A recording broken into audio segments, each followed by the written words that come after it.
નમસ્કાર, હું રાજ. આપ જોઈ રહ્યા છો સ્પાર્ક ટુડે ન્યૂઝ. અંકલેશ્વર નગરપાલિકાના વોર્ડ નંબર 4માં આવેલા સંજયનગરમાંથી આજે વહેલી સવારના સૌથી ચિંતાજનક સમાચાર સામે આવી રહ્યા છે.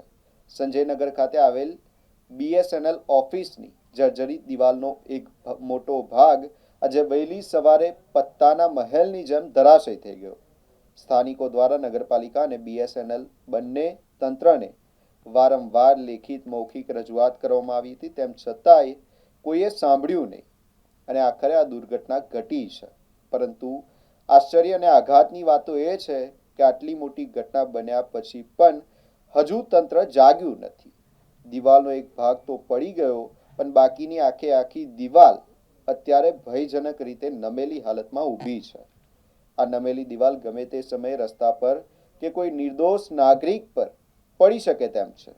સવાલ એ ઊભો થાય છે કે વહેલી સવારે સદનસીબે જાનહાનિ ટળી, પણ હવે આ નમેલી દિવાલ ક્યારે ઉતારવામાં આવશે, આ એક સવાલ છે. શું તંત્ર હવે કોઈનું મોત થાય તેની રાહ જોઈ રહ્યું છે? આજરોજ અંકલેશ્વર નગરપાલિકા વોર્ડ નંબર 4માં સંજયનગરમાં BSNLની દિવાલ આવેલી છે, જેમાં 12/12/2022માં જે BSNL ઓફિસર છે એમને લેખિત રજૂઆત કરવામાં આવી હતી નગરપાલિકા દ્વારા, ને 14 તારીખે અમે લેખિતમાં જાણ કરી હતી કે BSNLની દિવાલ લટકી પડી છે, એને ઉતારવા વિનંતી કરો.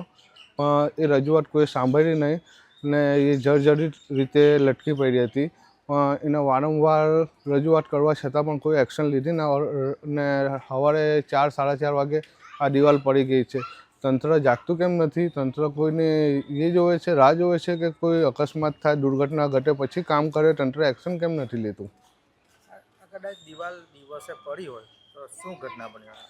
અગર દિવાલ દિવસે પડી હોત તો કોઈ જાનહાનિ થતે, છોકરાઓ મળતે, બીજું તો નુકસાન થતે, જાનવરો મળી જતે, બીજું તો શું નુકસાન થતે? તો તંત્રને એ જ કહેવું છે કે આનો વહેલી તકે નિકાલ લાવે.